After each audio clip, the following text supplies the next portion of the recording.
Assalamualaikum warahmatullahi wabarakatuh. Hari ini kita akan membahas tentang inovasi dan semoga dalam akhir diskusi kita teman-teman sudah bisa menyusun apa saja yang digunakan untuk membuktikan kriteria 413 yang berisikan inovasi. Kita mulai dari membahas elemen penilaian di dalam inovasi ini. Pertama, dalam kita memulai dengan mengidentifikasikan peluang-peluang inovasi dan apa saja yang menyebabkan terjadinya inovasi.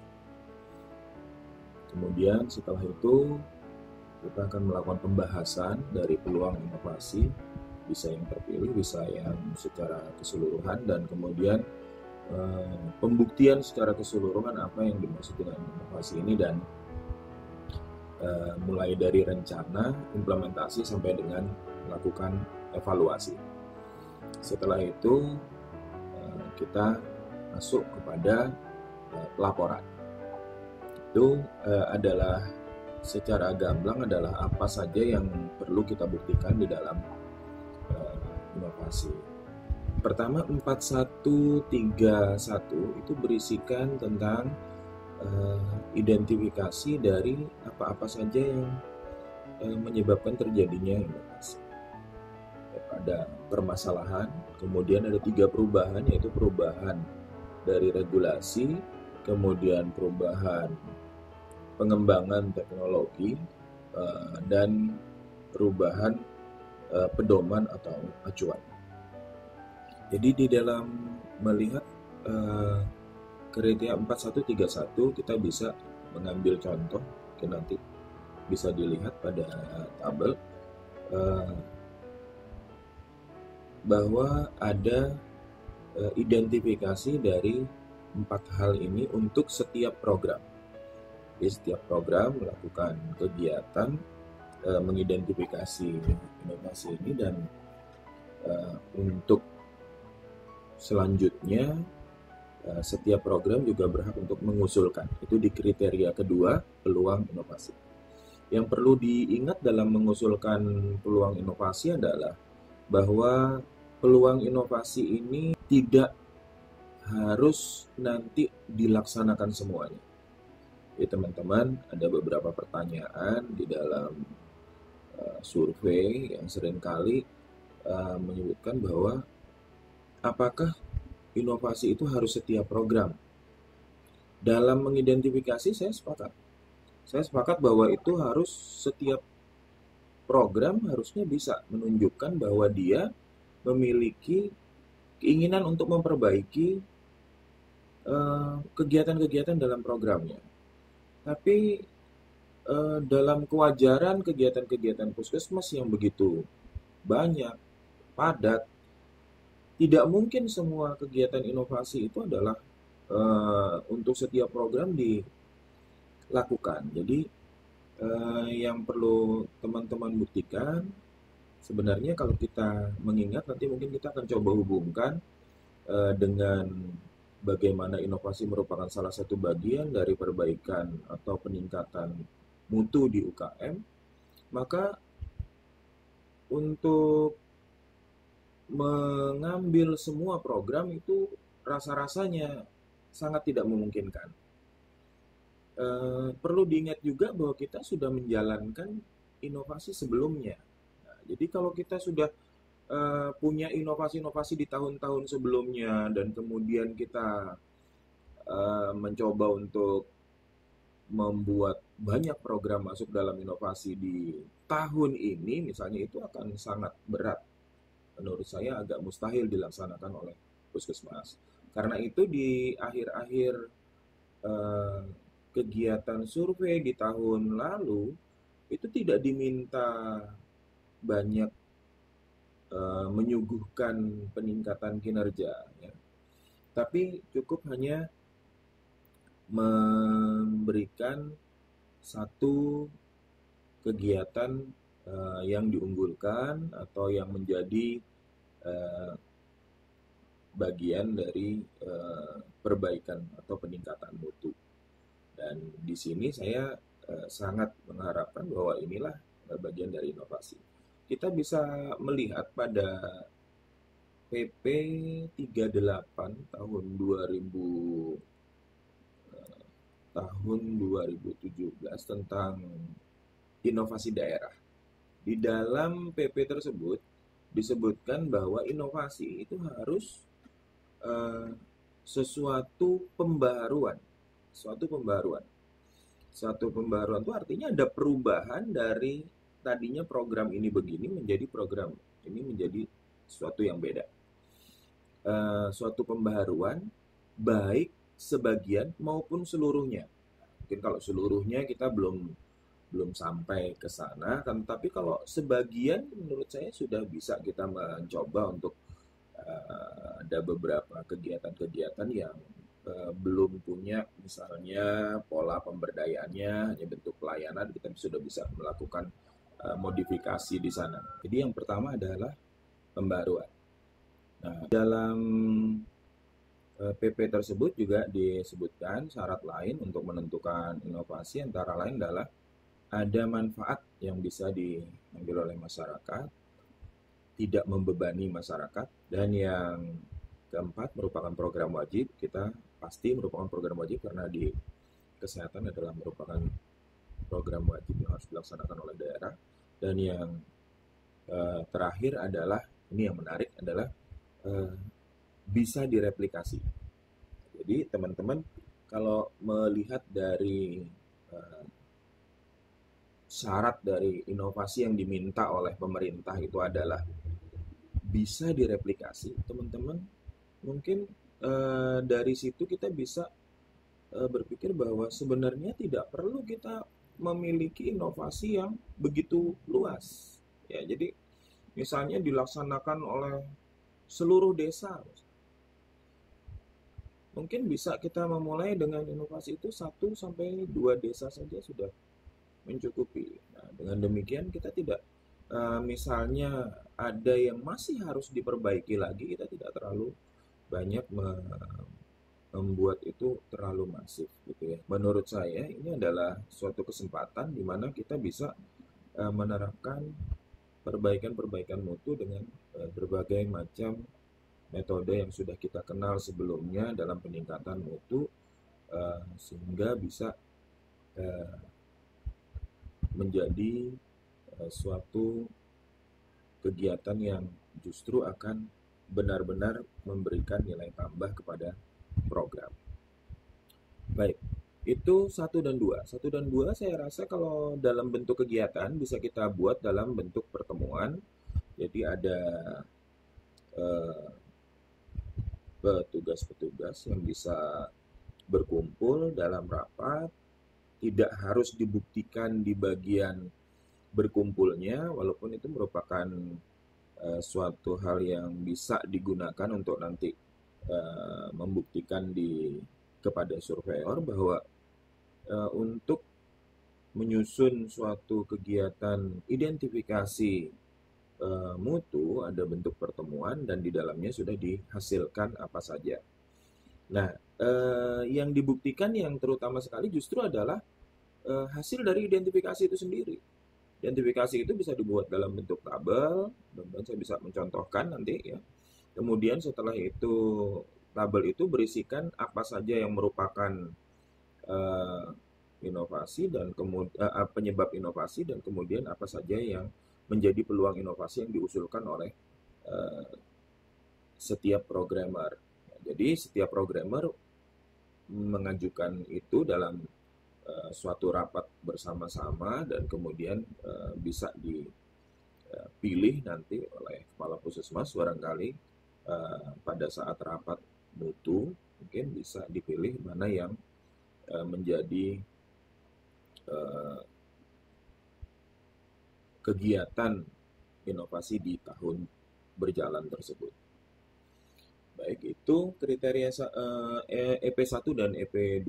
Kemudian di EP3 kita melihat di sana ada permintaan untuk melakukan pembahasan.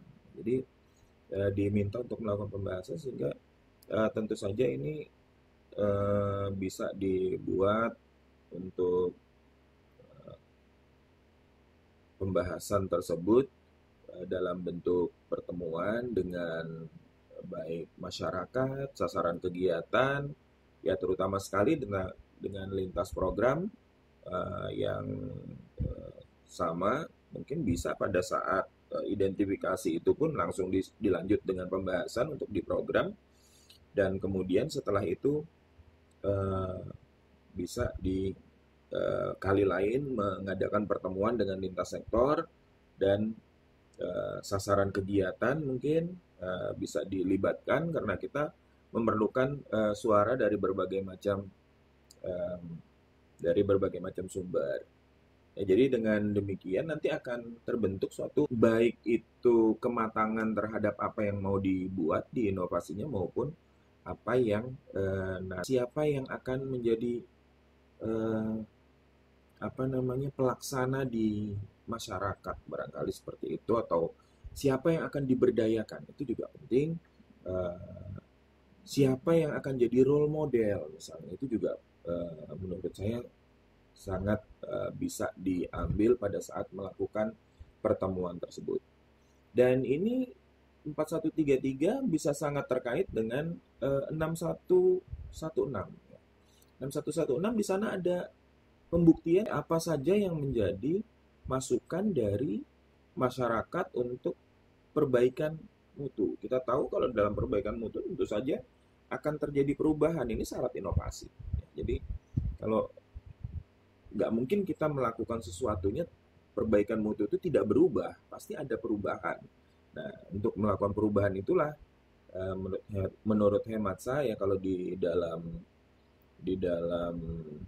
peningkatan mutu atau perbaikan mutu ini, maka lebih pas apa yang program yang akan dilakukan untuk diinovasi itu disampaikan di sana sebagai bagian dari perbaikan mutu. Artinya satu kegiatan itu adalah satu kegiatan yang prioritas. Jadi lagi kita kembali bahwa ada kegiatan-kegiatan ini tadi dari peluang inovasi tadi dipilih sesuatu yang prioritas untuk dilaksanakan dan kemudian dimasukkan ke dalam tim mutu untuk dilaksanakan. Artinya tim mutu benar-benar fokus untuk melaksanakan kegiatan-kegiatan yang prioritas. Itu 4133. Kemudian 4134 di sana permintaan untuk membuktikan bahwa inovasi itu sudah dilaksanakan.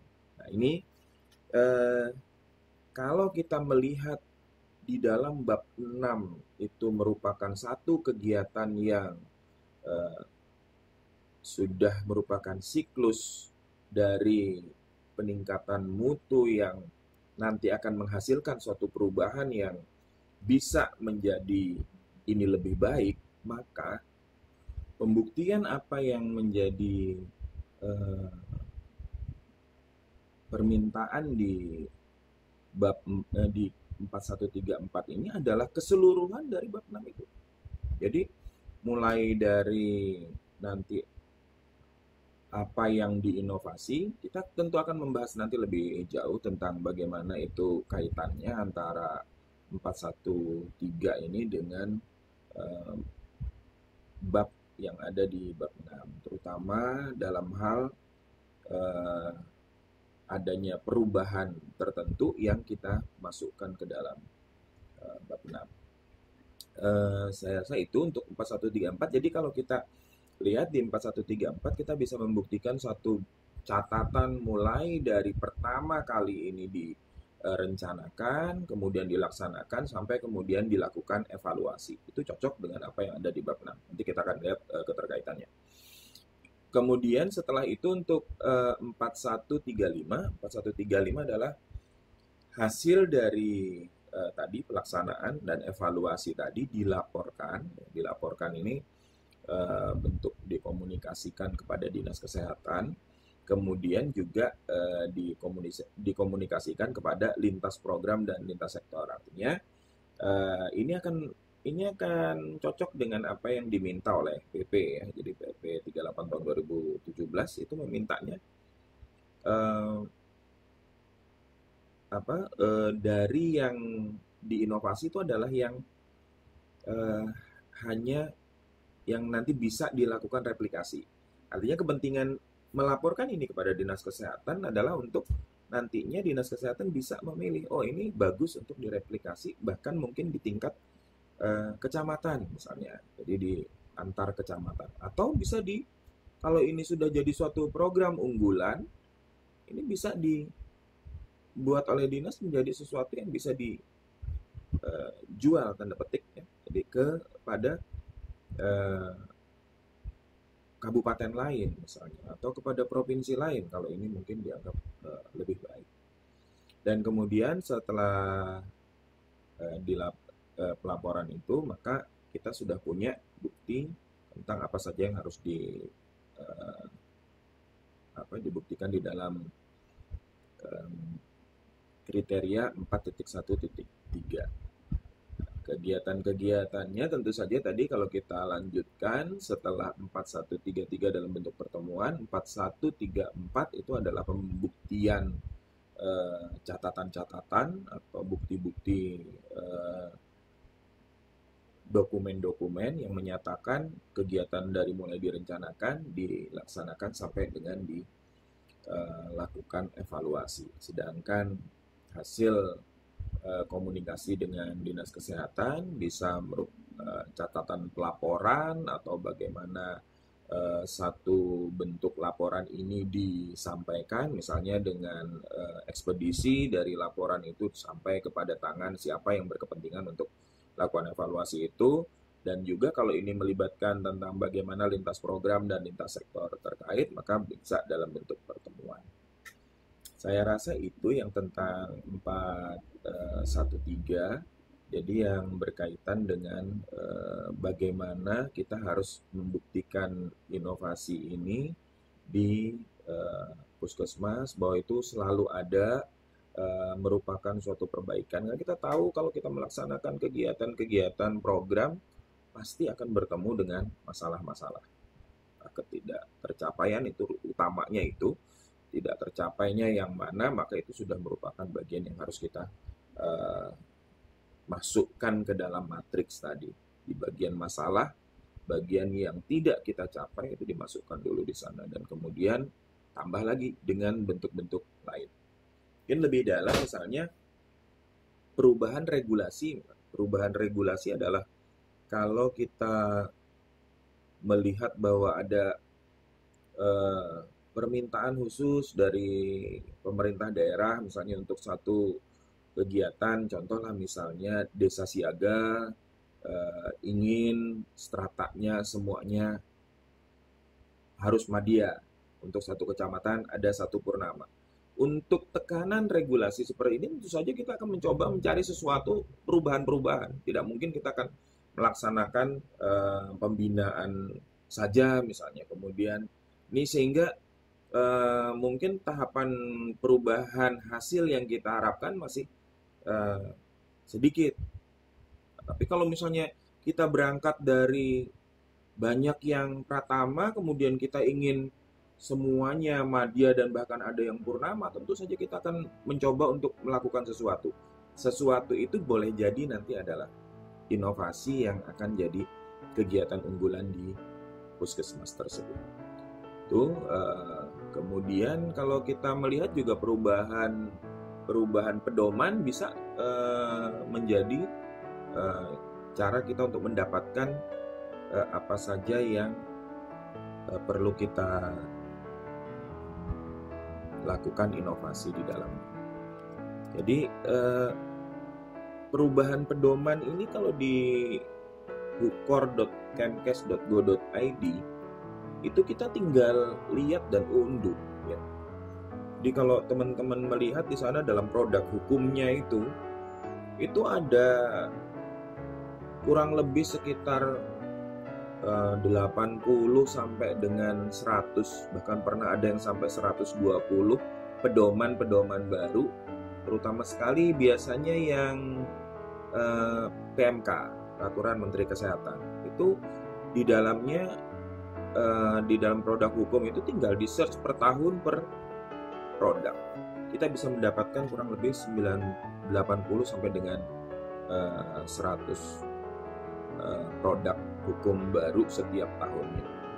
Memang tidak semuanya untuk program, tidak semuanya untuk puskesmas, tapi setiap tahun selalu ada pembaruan-pembaruan yang bisa kita dapatkan dari sana. Adanya perubahan pedoman ini juga boleh jadi akan menyebabkan kita perlu melakukan sesuatu yang baru, yang bisa jadi nanti ini akan mendorong kita untuk mengembangkan ini menjadi suatu inovasi milik puskesmas tersebut. Ya, jadi menurut saya ini dimulai dari bagaimana melakukan identifikasi, dibahas bersama-sama dengan masyarakat, dibuktikan bahwa ini memang mulai dari direncanakan sampai dengan evaluasi sudah berjalan, dan kemudian dilaporkan untuk kepentingan ini nanti menjadi suatu produk unggulan, atau ini dievaluasi perlu penambahan sesuatu atau dibantu oleh dinas itu dan lain-lain, itu bisa kita buktikan lebih jauh di sana. Saya rasa itu yang perlu dibuktikan di 4.1.3. Teman-teman silahkan berkomentar. Barangkali ada sesuatu yang masih kurang saya jelaskan tentang 4.1.3 ini, dan kita bisa lakukan diskusi. Mungkin nanti dalam forum-forum lain kita bisa bertemu dan bisa selalu untuk melengkapi lagi apa-apa saja yang bisa kita jadikan tambahan agar kegiatan-kegiatan di puskesmas berlangsung dengan lancar. Terima kasih atas perhatiannya. Assalamualaikum warahmatullahi wabarakatuh.